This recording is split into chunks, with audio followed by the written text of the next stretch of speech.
Hello, I'm Director Bang Ji-seong, the hair specialist who protects your hair. It's a pleasure to meet you. It hurts.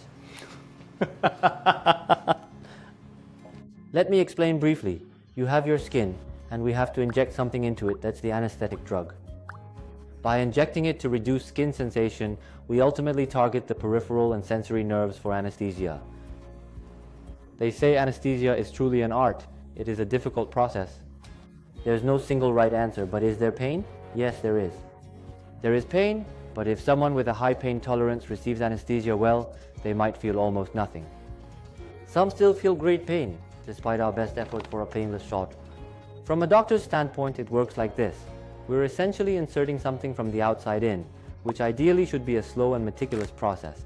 However, that's simply not always the practical reality. Why? Because we're busy. We have to work quickly and do a lot.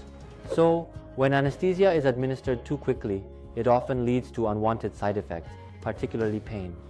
So many of you are quite sensitive to pain and concerned about it. However, it's genuinely challenging because individual differences are just so significant. It's difficult to quantify. Personally, I tell patients that our anesthesia generally isn't very painful. And after the surgery, I ask patients, what was the hardest part for you?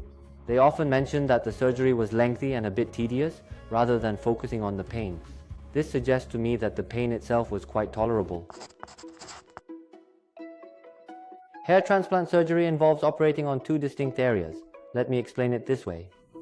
The donor area, from which we harvest the hair, can have some lingering tightness or persistent pain, depending on each patient. However, there's usually very little pain in the recipient area, so try not to worry excessively. Even for those of you who are truly sensitive to pain and absolutely cannot tolerate it, this is a procedure you deeply desire and it's quite important.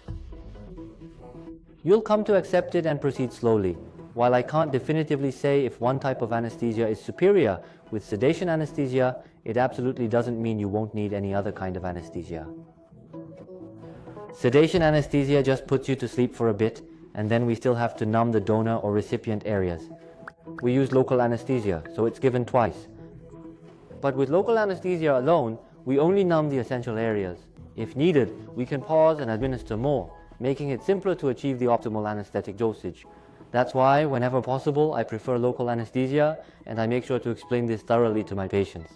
Because during the surgery, constantly saying it hurts, it hurts, it hurts can be stressful and even embarrassing for you. Therefore, I always advise that if a patient is particularly sensitive, we should provide a more thorough explanation and administer the anesthesia more slowly, ensuring a friendly and comfortable environment for them. Today, I've briefly explained the pain during surgery and post-operative pain for those of you deciding on the procedure. It's not excruciatingly painful, but it does vary depending on the surgical method and the patient. So I'd say just be brave, ask questions, and try to bear with it a little. Okay, I'll see you next time.